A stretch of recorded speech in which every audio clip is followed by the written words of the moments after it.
and I can see it's my own silhouette.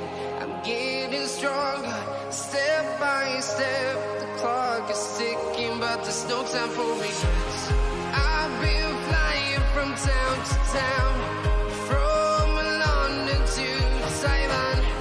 I've been all around the globe trying to protect your soul. We are heroes tonight. We will fly above the sky. We are heroes tonight. Yeah. We are heroes tonight. We will fly above the sky. We are heroes tonight.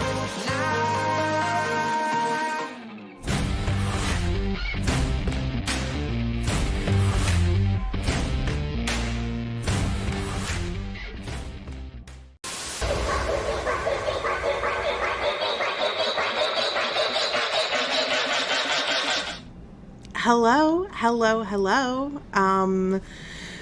It's Friday, so that means it's time for some news. You guys, I missed you last week. I missed being here last week. It was Mother's Day, and my business is, that's like the end-all be-all holiday. And when I tell you that this is my first final day, like I have a weekend, and I'm so excited for my weekend. I am so excited for my weekend. I can't wait. When you miss a weekend because you're working, it's not just like, oh, I had picked up, like a normal shift. It was like double, triple shifts. Oh my gosh. But we did it. We survived. We're here. It is time for some news. You guys, it's good to see you. If you are new here, my name's Lily. I do the news on Friday to catch you up on what happened during the week and the previous weekend, and maybe a little bit of what might be happening in this next week. So we have a lot to cover. I was not here last week. And I'm so sorry, I missed you. I didn't stream on any of my channels for like 2 weeks because of this hecticness. I also burnt my hand, but that's healing pretty good.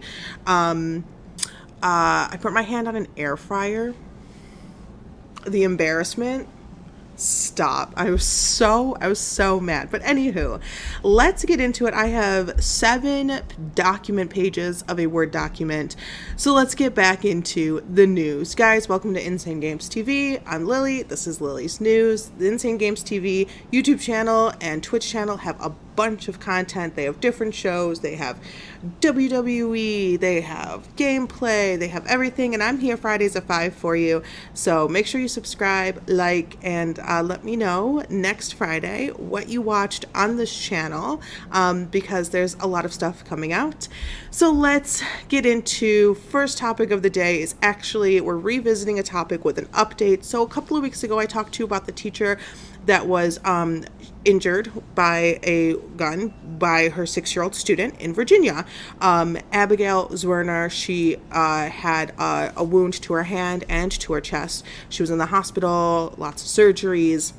She came out and she wanted to talk to lawyers, obviously, talk to lawyers about what can be done, who can we sue.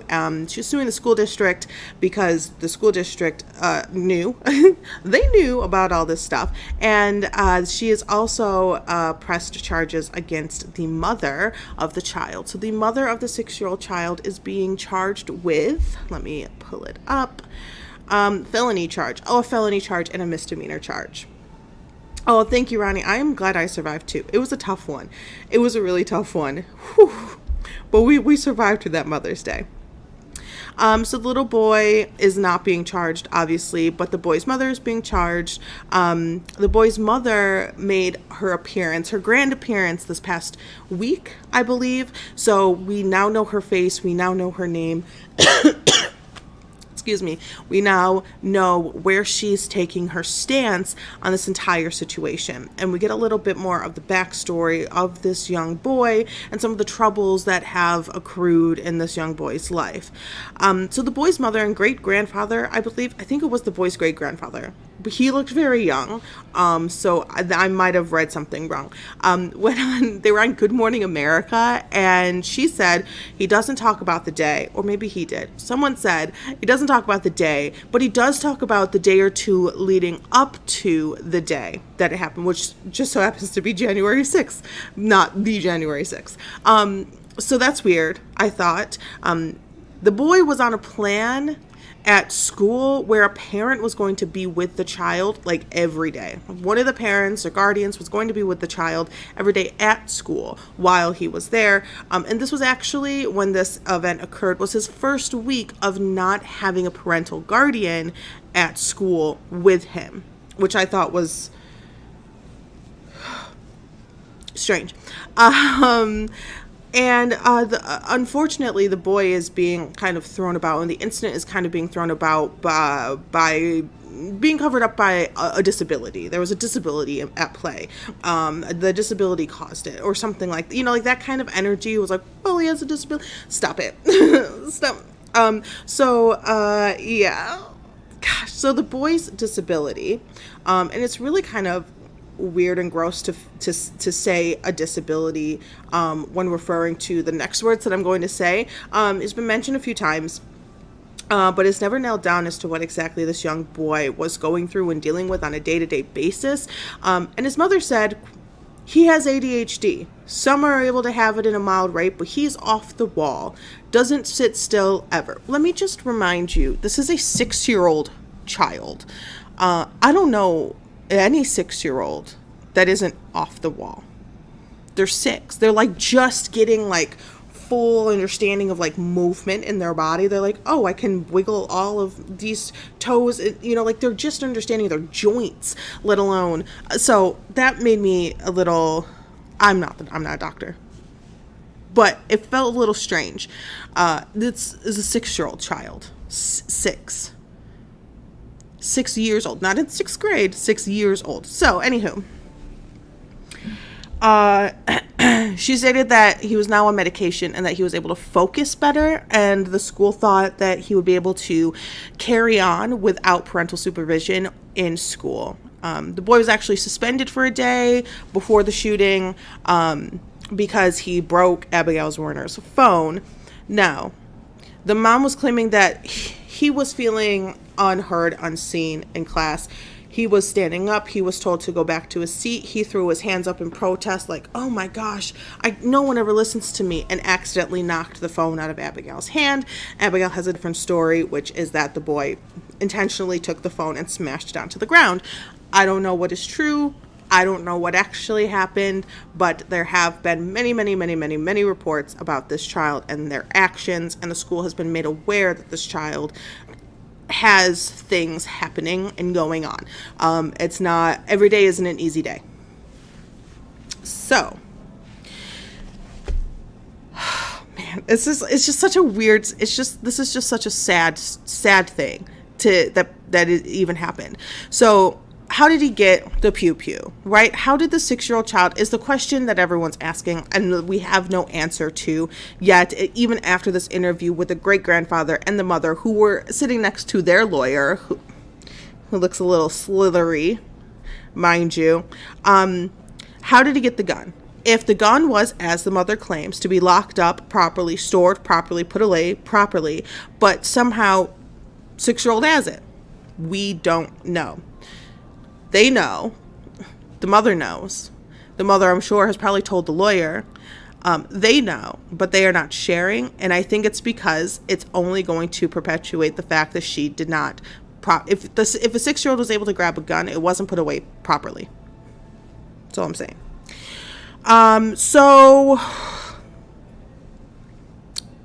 The lawyer, guys, I highly suggest, if you have like 5 minutes, Good Morning America has this interview. You can find it like on YouTube and stuff. The lawyer, uncomfortable, made me uncomfortable. So, felony child neglect and a misdemeanor recklessly leaving a firearm as to endanger a child are the charges that this mother is facing, up to 6 years in prison. So she's taking responsibility and she apologizes. She even said that she was gaining a good relationship, like a mother-teacher friendship between her and Abigail, because Abigail was this child's teacher and she was in school, a lot of days, not necessarily all the days, but a lot of days. And so they were developing like a friendship, and her apology was so cold and stagnant. I was like, no, you weren't. Because if you were, we would be in a totally different situation. But I totally understand that once lawyers are involved, things change. So that's the update on Abigail Werner and the charges following the incident in a January 6th, not the January 6th. So let's talk about the royal car chase, because I have been seeing this everywhere and it is absolutely mind-blowing. So we all remember Prince. I don't want to say we all remember. It happened in like the mid-90s. We all remember Princess Di, right? Princess Diana, she was iconic. She was a queen. She was a savior. She was everything. Like, she was the moment. She was the time. And she lost her life in a car chase, which turned into a car crash, while the paparazzi were chasing her in Paris. Princess Diana was Harry's mother. So this moment has a lot of that happening, and I can feel that energy in the undertones, in the overtones, in the midtones, and all of the tones while all of these stories are being written about this specific incident. So the royal car chase. So first of all, I'm going to need everyone to back off of Miss Meghan. Meghan Markle, stop. Back off. She is a goddess. We do not deserve her. And I am sick and tired of everyone being up her butt all the time. Leave the woman alone. Oh no, she's still here. Harry was leaving with or without Meghan. He wasn't sticking around. I know too much. I follow the royal stuff way too much. It doesn't even matter to me, right? But anywho, leave Meghan alone. She doesn't deserve this, right? I love her. So we talked about Princess Diana. And the whole Princess Diana incident almost happened again to Harry and Meghan.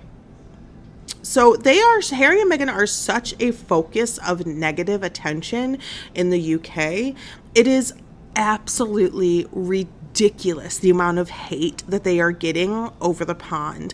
I mean, they will find a picture and manipulate the pictures, and they will anything that they can dig up, they are going to throw at Meghan, because for so many reasons, we don't really need to get into it, but I mean, I think you can see why. The visual aspect of Meghan is probably a very strong number one, but also the changing of the where are they located aspect. Also, she was very, very, very different than Kate. So it's a whole, the British news is insane.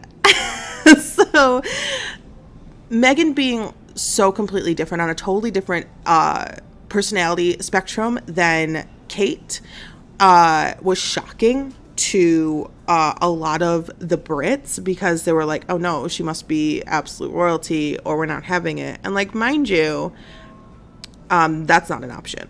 So they were in New York City, and Harry was at the coronation. Meghan was not. Dun, dun, dun. The drama there alone is absolutely ridiculous.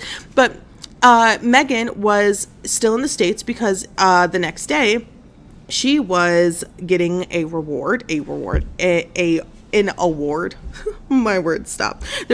She was getting an award for her work. Let me. Okay, so Meghan was being honored for her work at the Miss Foundation's Women of Vision Awards. And after the ceremony, the paparazzis, obviously Harry was there. They did the whole red carpet thing, stunning, gorgeous. Harry, Meghan, we love you. She gets her beautiful award. And, it's like, thank you so much. Women supporting women, women supporting love and kindness and light. We stand. And Harry was like, I love my woman. And we love it. We love it. And after the ceremony, the paparazzis were out trolling for some pics, and they all sort of ganged up on Meghan and Harry. So the paparazzi trailed the car that they were in for blocks. Like, they claimed this whole incident, like the whole car chase took like 2 hours. It might be a little exaggerated, but they chased the car for blocks, and the two tried to change to a cab. That didn't work, and then they arrived at a police station where they waited for shift change, did a cartoon style maneuver of blending in to get into a new car to get back to where they were staying, which was like a friend's private residence. So they didn't want the paparazzi following them, because it's not like they were following them to a hotel or something. It was like their friend's home, you know, and that's a little bit, you know, crossing the line. So there were claims that this was a massive car chase, like some Jason Bourne crap. But I think that might be a tad on the dramatic side. But if you are in it, like if you're being chased and you feel like you are being chased and you are being chased, it could very well feel that way to you. You know, if you're in it, it's going to feel a lot different than us hearing about it. Not even seeing it. But car chases in real life are really, really dangerous for more than just the vehicle occupants. Like, it's Manhattan. There's people everywhere. Stop it. It was so... And the way that it was being reported on was like drugs. Like, it was drugs. Like, people were taking the drugs of the royal. And you couldn't get away from it. You couldn't get away from it. CNN was like, car chase, Princess Diana, car chase, near-death experience. And then the next day they were like, here's a full breakdown on what really happened on that car. I'm like, everyone needs to calm down. Like, the police were involved very quickly. So if it actually was like going to escalate or something like that, don't you think they would have handled it? Like, don't you think they of course have private security? It's not like they're getting in and like Harry's driving, you know, like they're being driven and they have like it's like a convoy, you know. It's like if the president goes anywhere, they're not just gonna show up in a Toyota Corolla that they drove themselves. So anywho, it was absolutely ridiculous. And I mean, but I'm here. I can't lie, I'm here for it. But I'm glad they're safe and they're home, and I love Meghan. So if you know her, if you ever see her, just tell her that Lily and her sister Jasmine love you so much. Third topic of the day. Are we having another Bud Light moment with Miller Lite? I really freaking hope not, but the internet says otherwise. So this next one is just out here boiling my blood, I swear. Not because of the beer, but because of the response. So Miller Lite is out here dropping realness bombs, and I'm here for it, right? So they made an ad starring Alana Glazer, Stan, Broad City, you know her. She was going through the history of beer and how the origination of beer was brewed by women. Women were brewing beer. Go off, girls. And somehow through time, all of this, you know, woman-based product, essentially, like a long time. It's not like early 1900s. Beer's been around forever. And through time, it's become distorted in media to feature girls in bikinis showing off their bodies, to please a man's eye who is assumed to be the biggest purchaser and ingester of beer. So Miller Lite's like, we're cleaning this up. And this ad, came out March, I think it was March. So cool. I'm here for it. Love it. Clean up the beer media. That's fine. Until the voices of the pea brains chimed in with, and I quote, a cheap shot at straight men. Stop right now. Stop it right now. They wear bikinis because they look great. Human beings make beer, not women. Stop. When I tell you the amount of screams I scrumped were insane. Just hearing, just reading, just watching some of these responses, I was like, y'all ain't got nothing better to do. So And of course, the classic was the go woke, go broke nonsense. Oh my God. I literally, like, I can't handle it. You guys are so bored and so lame. So anywho, so this ad is months old. It came out in March. And the anti-wokers, which I guess is a thing, are so boring and lame that they have to dig through the past. Mind you, this came out in March. Reactions just started happening a couple days ago. This came back in March. They have to find something to be mad at because they can't just like live. So beer companies, like most companies, want to sell their product. So they make ads. And as things and times shift, so should the ads, right? And embracing the shift of away from over-sexualizing a woman's body for stereotypical male things is fine. It's cool. Money is money. It doesn't matter if a man or a woman is spending it. So why is it so bad to acknowledge the harm that this brand took part in creating across the world? You know, this brand took part in harming young humans, if we're not allowed to say women, Mr. Rogan. This brand took part in harming the idea of women. So it's only right for them to say, whoopsies, our bad. We're changing. And that's good. That's good. That's good, right? Why is that bad? I don't know. I have so many questions. But anywho, I don't want to talk about it any longer because I think it's dumb and go off Miller Lite. Number 4, I have so many topics. I've already been on here for like 20 minutes. Oh my God. I have into the teens. Stop. No. 12. And we're number 4. My research was iconic this week. Okay, so number 4. The Mormon Church is in some hot water again. So where's the money? LDS, where's the money? One whistleblower is sharing their knowledge on this exactly. I've done a little bit more research, done a little bit more listening, I've done a little bit more reading, and this is very, very, very, very interesting to me, and I would hope that it's interesting to everyone, especially those of you who partake in a religious venture. No shame, no pointing fingers. If you're there and you're doing the giving of the monies, you just might want to pay attention to where is it eventually going to, right? So it's totally cool. I have no judgment about have your religion. I'm currently in America. Have your religion. That's so cool for you. But let's talk about this specific church and their specific money for a minute. So where is the money? So there's a whistleblower and he is blowing that whistle hard. David Nielsen is out here smashing windows, right? Like David Nielsen was a Wall Street man making rich people stay rich. Meanwhile, the Church of Latter-day Saints is out here bailing out church-owned businesses during the financial crisis in 2008, which, you can't really do because you're a charity church, and you can't do that. You're a nonprofit. Nonprofits cannot bail out for-profit businesses. Also, a mall.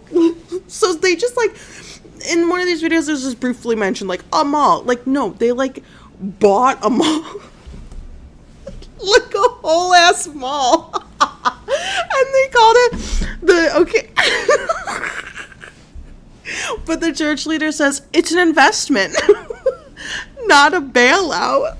But it was dying, and it's no longer dying, and businesses are still around because they bought it. I'm laughing because of the pure insanity that this is. You can't just buy and you're probably like, what's the big deal? If you're rich, you can do whatever you want with your money. Wrong. If you were rich through tithing, which in this specific church means the money that was given by the church goers to the church, that money cannot be used to bail out or invest in private for-profit businesses. I mean, if I was the IRS, I would be jumping for joy, but at the same time, very, very scared, because these people aren't not just talking like a little bit of money, like $150 billion with a B, not M, with a B. So if you're a Mormon church, you're expected to tithe, or hand over, give, throw, write a check, drop in the cash box, 10% of your income.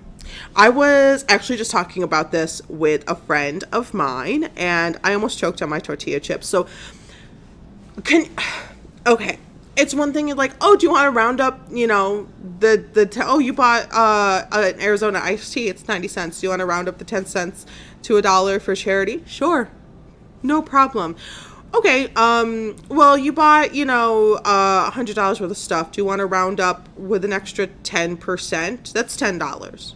Oh, here's $1,000 purchase. Do you want to round up with an extra 10%? That's $100 of your income. 10% of your income. That's a lot of money. People are out here not. I can't even get into it. Oh my God. It gives me heartburn. Okay.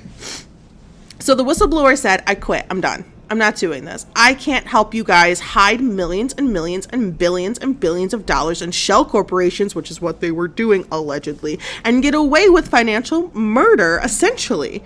It was essentially financial murder. So he wrote it all down and he sent it to the IRS.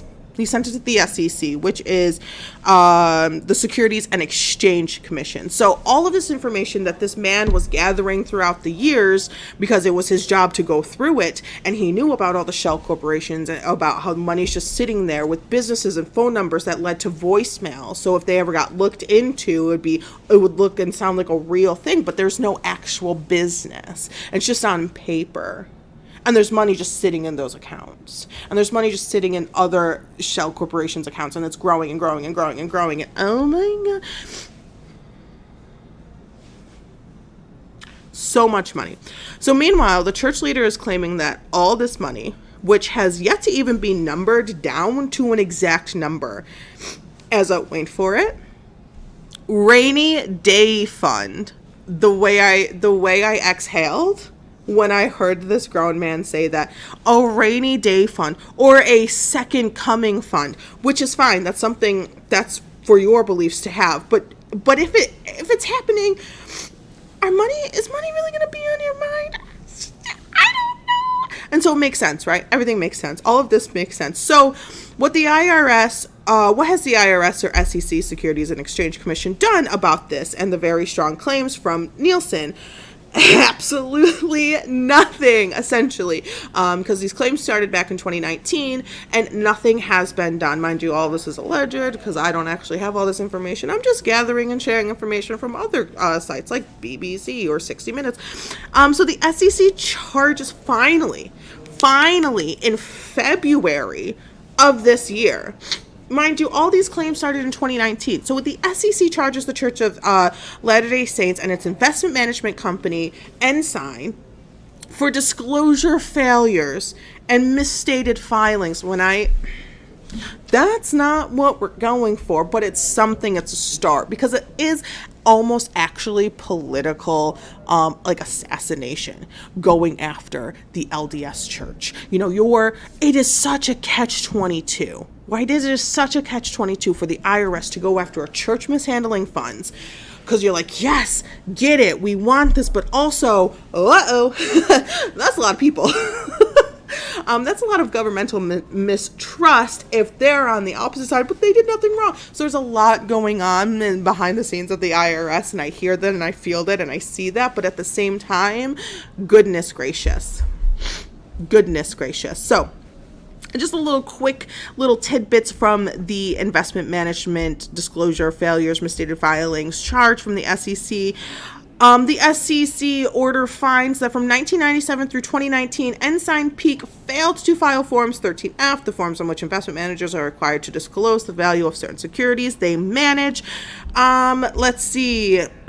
We allege that the LDS Church's investment manager, with the church's knowledge, went to great lengths to avoid disclosing the church's investments, depriving the commission and the investing public of accurate market information. So they can invest in other things, things, but like you have to tell them about it.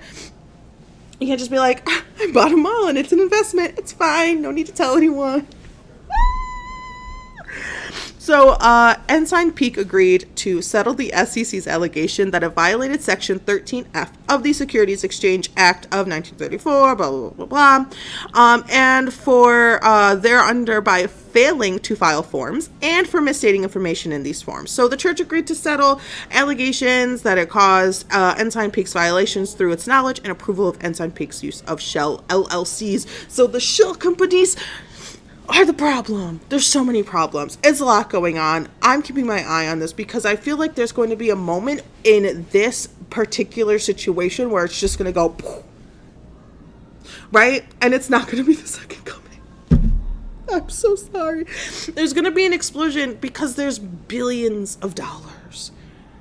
I mean, there's so much money. There's so many people who exist in this church. And there's so much money going in, and you can almost see that there's nothing coming out. They claim, though, we put a couple $1 million every year into, charities and food pantries and stuff like that. That's great. Good. I would love to see that quadrupled. But also, where's the other money?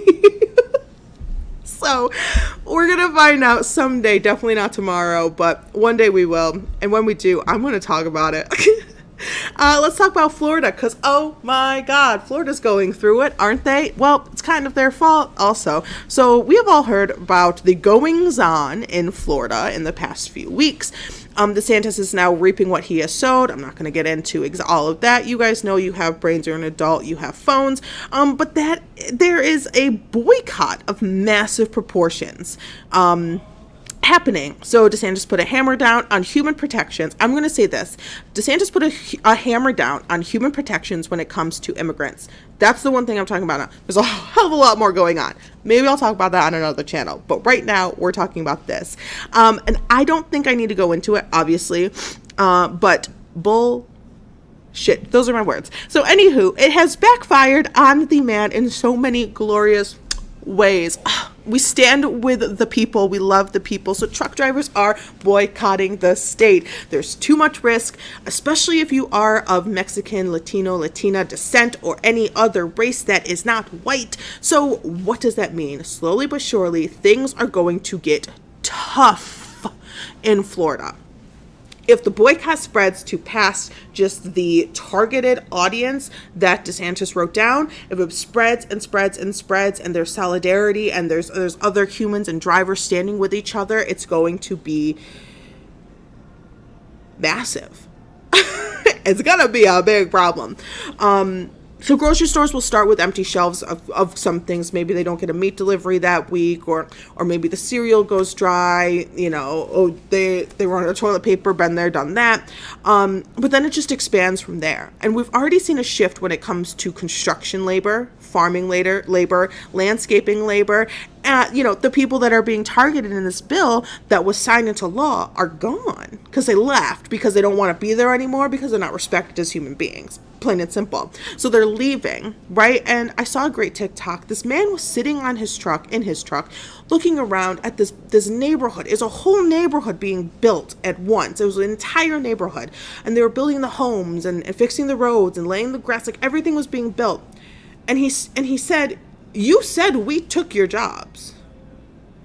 Well, now you have your jobs back. Well, no one's doing it." Where are you? But where are you? So there's a report about newly hired employees on a farm that I saw, picking and packing produce, the stuff that you buy at your local grocery stores, like Price Chopper or Wegmans. I love Wegmans. I hate Price Chopper. I have such a hard time with Price Chopper right now. Because they're just, I feel like Price Chopper is a petty, younger sibling to Wegmans. They're mad they can't be Wegmans, so they got to be real mad about it. And they're like, "Oh, by the way, that oatmeal is $3 more than literally anywhere. Ma'am, your name is Price Chopper."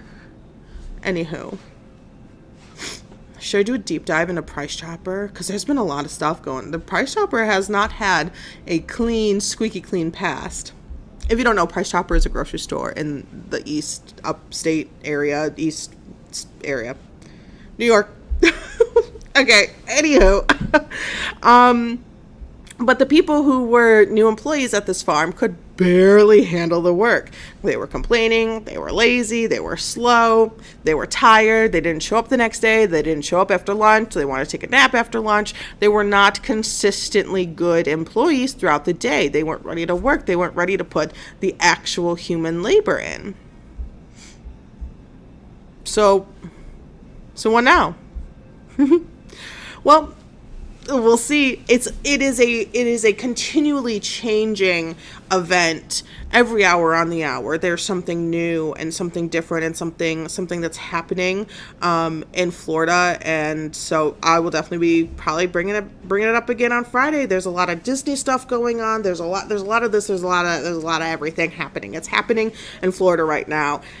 And if you are in Florida and you feel like you might not be the key audience that DeSantis is going for when it comes to like safety, get out if you can. That's my suggestion. Writer's strike update. We talked a lot about the writer's strike the last time I was here. Writer's strike update. Chicago in the house. They are showing their support. A picket line was spotted in Chi-Town in solidarity with the Writers Guild of America. There just wasn't some WGAs though. So it was multiple unions that showed up. I mean, they had inflatable things. It was multiple different unions coming out supporting the WGA because one, everyone wants their shows. Everyone wants their fall premieres, which we need to get like writing, but also everyone wants their summer content because we need stuff. But also we want a good solution. And yeah, so what are we? I think we're on day 17, maybe day 17 or 18 of the strike. We are in it.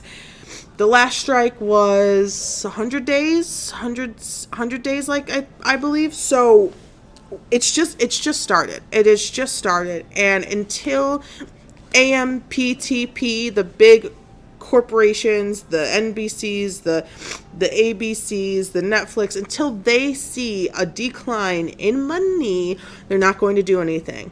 So Writers Guild and everyone who supports, we gotta hold strong.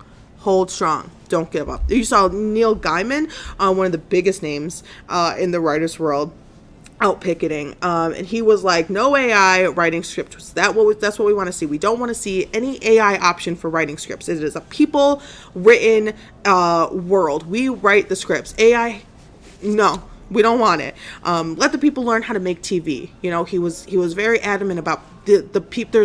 There's younger generations and they need to learn. They need to be on set. Everything is constantly changing on set. You're rewriting on set. Let's learn. Don't just put me in a room somewhere, which is like, So writer strike update. They're still striking. They have support on the East Coast, support in Chicago, support on the West Coast, support throughout America, and other countries too that ingest American content. It's happening. It's happening. It's gonna be a long road. It's gonna be a long road. Blizzard Entertainment. We have to talk about this because not just because we're on Insane Games TV, but we have to talk about this because this is sad and in my opinion pretty messed up. So Blizzard Entertainment hit a new low. Was Blizzard really going to make the bonus/extra content they promised for Overwatch 2, or was Overwatch 2 just a money grab to get them out of some financial hot water? So let's get a little roundup if you're not familiar. Overwatch was a game that people loved to play. It was free to play, but there were a lot of in-game purchases that you can make. Skins, emotes, battle passes, all the things. So it was free to play, but there was a lot that you could buy, and a lot of money was made on Overwatch, and it was out for a long time. And you could play with your friends, you could play with random. It was fun. You're just battling. There's a bunch of people battling. over, and the cool, and like you were getting to know the characters, you were getting to know the gameplay, and like as you got better, I mean, there were big streams on Overwatch. It was a big game. It was a big game. And then in 2019, Blizzard said, hey, by the way, we're coming out with Overwatch 2, but don't worry. We are going to be getting rid of Overwatch 1, I guess, now. But Overwatch 2 is coming out with some PvE content, which means players versus environment, hero mode. So it was all like I wouldn't say a standalone, but an additional gameplay that took you through like a storyline, get you to know the characters, a little backstory on each character, so you can fall in love with them, so you can get to know them, so you could choose different ones and understand why they have different weapons and do different things and have different talents and different techniques and all those things that you could play with your friends. A storyline. Okay, cool. All right. So we'll get rid of Overwatch, and we'll get Overwatch 2, and then we'll get all this bonus content. Yeah, sounds good. Overwatch 2 came out October of last year, I believe. No PvE yet, no bonus content yet. And then it was announced just a couple days ago that it's not happening, that they just don't have the time or energy to do it. Now, mind you, it was it wasn't just, hey, here's Overwatch 2, like we're at like BlizzCon or whatever it is. Hey, here's Overwatch 2. It's going to be better than Overwatch 1. It was, here's Overwatch 2 because we're doing this now, which is all of this stuff, all of this PvE hero mode stuff that we're doing. Here it is. This is why we're doing Overwatch 2. Did I play? No, I didn't play. I watched a lot of people play though. I never played. I should have played. But now I'm glad I didn't play, because if I did fall in love with Overwatch, it's not an option. It's, it's now Overwatch 2. There's changes and stuff. So I did not play. But I should I play Overwatch 2? Should I stream Overwatch 2? Me learning how to play. So Overwatch 2 just didn't come out. It was fully replaced, obviously. Overwatch 2 came out, and people were sad, and they're like, I don't like it. And it was promised.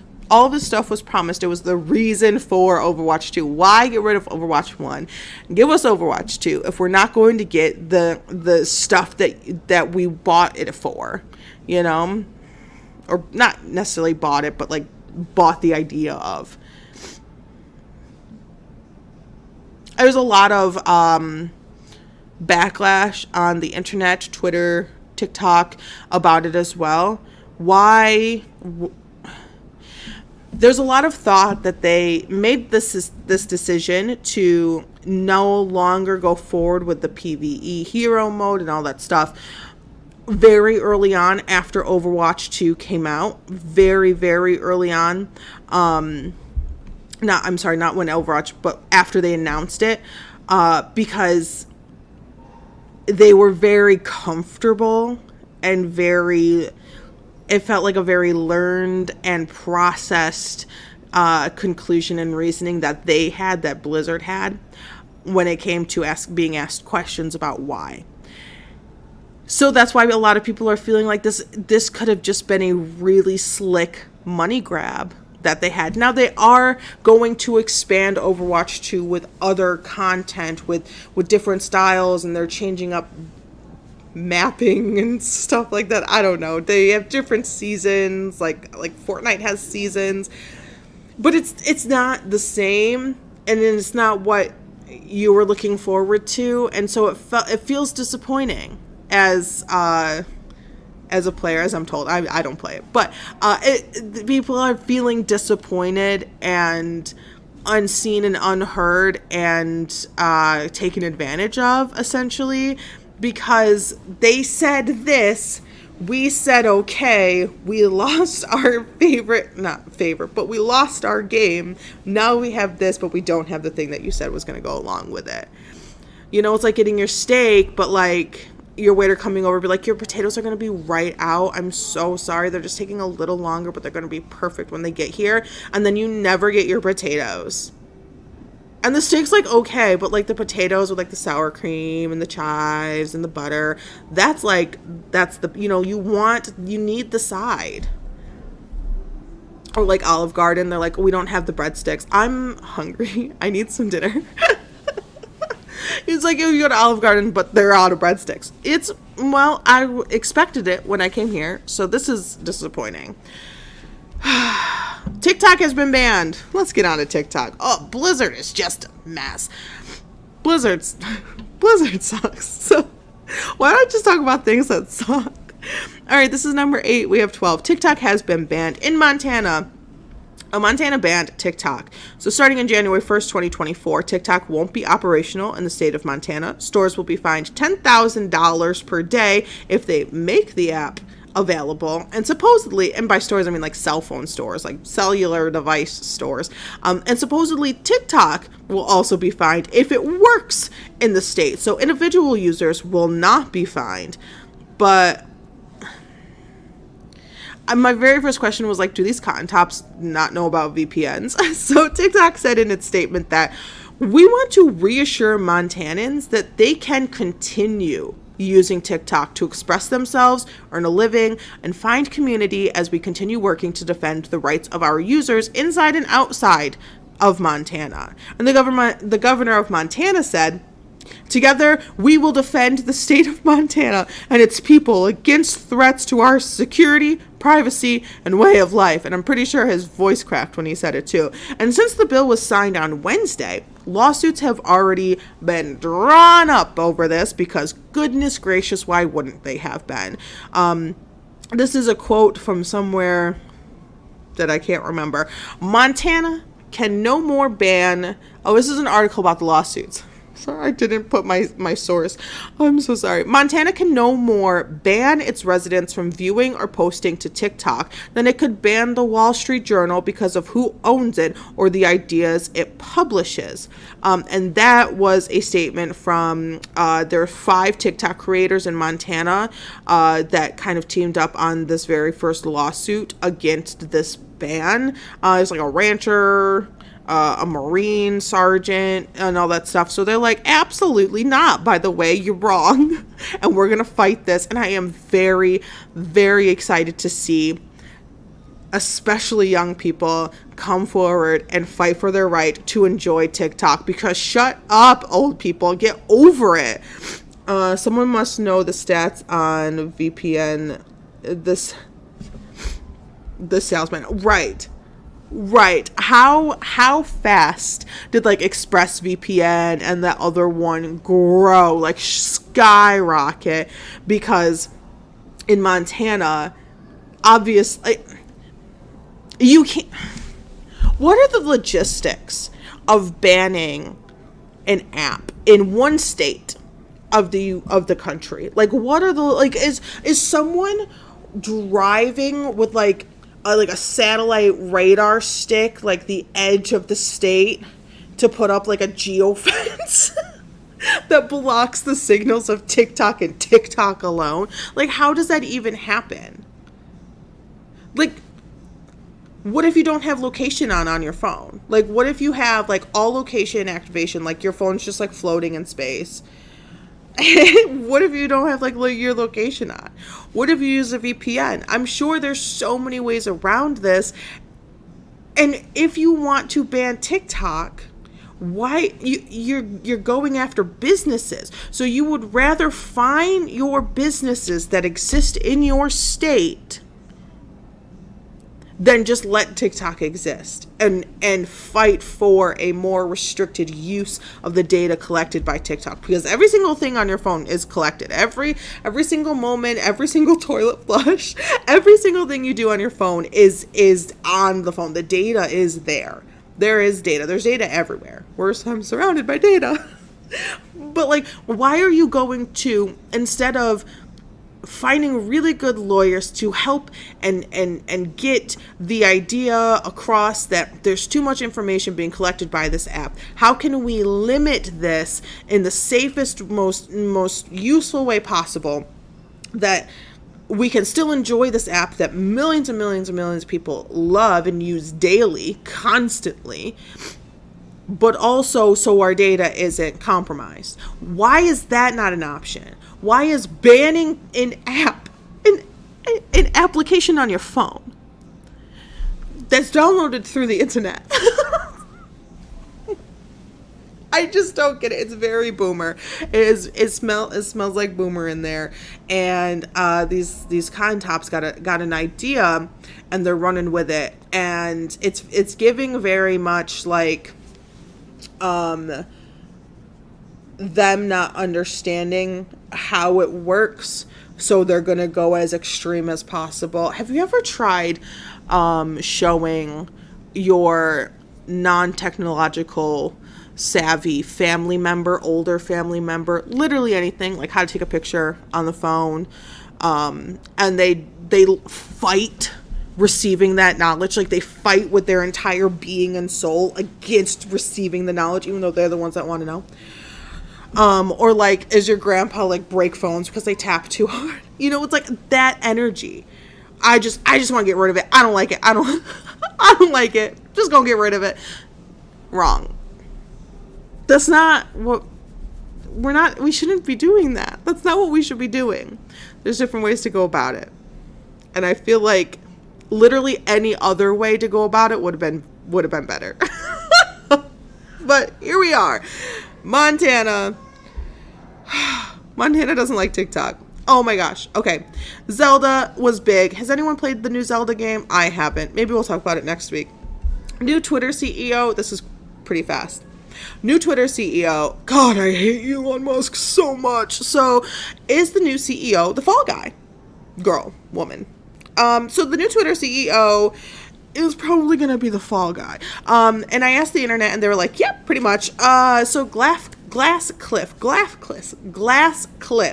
a play on the phrase glass ceiling, is the promotion of women during a crisis/recession, because if the business fails, which more do during a crisis, then the woman takes the fall, you know? It's fun, it's good. And as we all know, Twitter isn't doing that great. Twitter hasn't had like good media or like a good outlook in a long time. I would probably nail it down to since Elon bought it, but you know, that's just a guess. So Linda from NBC Universal, she was the former ad chief, will be the new CEO of Twitter. And is she too woke or not woke enough? There's a lot of issues. There's a lot of weird tweets that she's liked, and there's a lot of weird videos that she's, commented on Twitter. So everyone is pretty much torn on this. But where I stand is I think that Elon, one, chose a woman to be CEO. Because there is a little bit of him that understands that he's not doing a good job. But there's also a lot of him that understands that if it does fail, it's her fault. It's terrible. It's so bad. He's a jerk. And then, but Elon will still be a member on the board and CTO, which means Chief Technology Officer. Yeah, I haven't heard of that before. I've heard of CEO, COO. I guess that's it. CTO. It might be new. It might be a new thing that he just made up. Chief Technology Officer, because he doesn't make spaceships explode or anything. It's all so much. So I'm bored. Anywho, Elizabeth Holmes is not in jail yet. So this one makes me crazy. Elizabeth Holmes. I have been following the story of Elizabeth Holmes for years. I mean, years, when she was just a little startup. I have been following because I've just been enamored in this. I was like sent an article like years and years ago, and I was like, oh my God, this is so interesting. You're like, I'm on the internet. Oh my God, this is so wild. Wow, that'd be amazing. Because Elizabeth Holmes is the woman. I'm talking so fast. Elizabeth Holmes was the woman who was like, hey, by the way, I invented this machine called the Theranos machine, and it only needs a little drop of blood, and it can solve all the world's problems. Hunger, AIDS. No, but it can diagnose an ailment without having to draw vials and vials of blood and wait weeks and weeks and weeks. And it can diagnose all these different things: diabetes, cancer, all the things that are bad that people go through with just a little drop of blood. I'm brilliant, and look at all my scientists, and we're growing, and I'm getting money from this guy, money from this girl, and money from this guy, and money from this guy. Now we have so much money. But all of the times that I had to show someone how the Theranos actually works, I get a little sneaky. I get in a little slithery, a little sneaky there. And it doesn't really work. But it's okay. We're working on it. It's just a little glitch in the system. It's no big deal. And then it gets to the point where Walgreens, Rite Aid, one of those, I can't remember. They're both the same to me, and I don't like them. Was like, oh my God, here's some more money, and we're going to bring your machines in, and we're going to teach everyone how to use it. And then we have like new employees in these stores because we have all this Theranos stuff. And then now these employees have to learn how to draw blood because these machines aren't actually doing anything with a drop of blood. So now we need a lot more blood. So now they're like doing actual phlebotomy stuff. And so this is really weird, and all these machines don't work, and we're still sending stuff off, and when we do use the machines, it's giving us wrong diagnoses. But now we have to use the machines, and people are being told that they're pregnant when they're not pregnant, that they're not pregnant when they are pregnant, that they have cancer, that they don't have cancer. A couple people died. It was a big deal. We're parting ways. We're getting rid of all of this, and now a lot of our stores are going bye-bye because this really ruined our reputation. And so she went to court. And she was found guilty on 4 counts. 1 count on wanting to commit fraud. What is the word? Oh, conspiracy to commit fraud. And 3 counts of fraud. So she's a fraud. She's a brilliant con artist, and she was like the next Steve Jobs because she lowered her voice like this, and she always wore a black shirt, and she, if you don't think about what you're wearing, you don't have to worry about it. It's one more little space in your brain, and you could put that into science, that rant, the crazy stuff that like isn't good mentally. So she was ordered to go to jail. She was ordered to go to jail. Her lawyers also told her before the trial, hey, so trial starts in 8 months. You should really get pregnant. Allegedly they told her, but it just so happened that she got pregnant. And during the trial, there was she had the baby right before the trial, and it was I need a place to nurse my baby during the trial that I'm on for fraud, billions of dollars. It was wild. If you want more information, there's so much more information on the internet about Elizabeth Holmes and her antics. But she needs to go to prison, and she wanted to stay out of prison while she was doing her appeals process. But the court was like, no, go to jail. So she has to report by May 30th to prison. It's in Texas. It's a maximum facility, max security facility, federal prison. It's kind of cushy though, it's in Texas, lame. But she's got to wake up early. It's very much routine. So it's not a facility for, physically harmful crimes. It's federal money people prison who do bad things with money. But you got to work. And you're going to get paid $1 an hour. And they said maybe she has business. You could take classes in this prison. And they offer some business classes. So when you get back out into the world, you can do your business right. And I would be very interested to know if she took any business classes, because she needs help there. My last story of the day, which I'm going to leave you on because it actually brings me a lot of joy. Strippers are unionizing, and we're here for it. So this is actually a really big deal when it comes to unions, and a really big deal when it comes to strippers. So strippers in somewhere in Hollywood, North Hollywood. God, this is such a great story. The owners of Star Garden Topless Dive Bar in North Hollywood expect to recognize and negotiate with a union of strippers who had been dismissed from the club in March of 2022.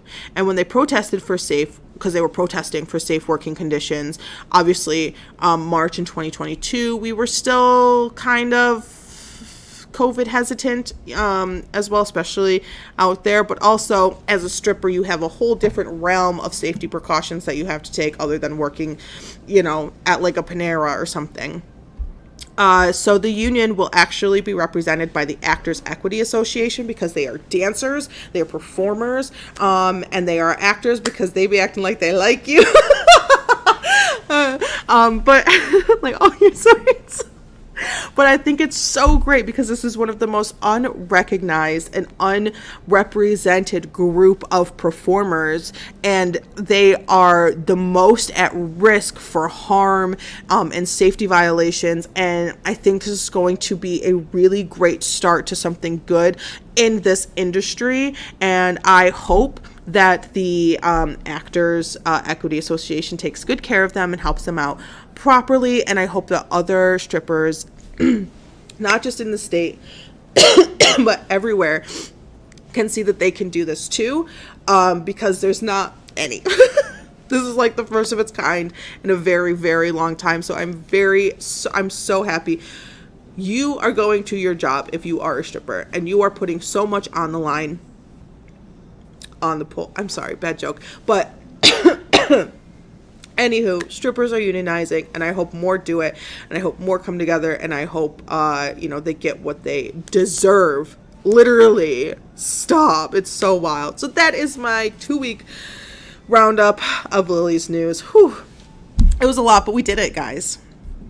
We did it. We got through all this information. There's a lot there. And I know I missed a lot of just kind of big news stories, but I couldn't, with what time? Anywho, I will be back next Friday at 5 p.m. right here to break down some more news. Have a moment of some tea, spilling some tea with you, because there's a lot going on, and I have a feeling that the summer is going to be wild. Thank you so much for watching. Please subscribe, let me know that you're here in the comments or something like that. It's great to see you. Have a good weekend. I am ready to go start my weekend, and maybe with a Miller Lite. Am I right? Cheers to you. Have a good night. See you next Friday. Bye.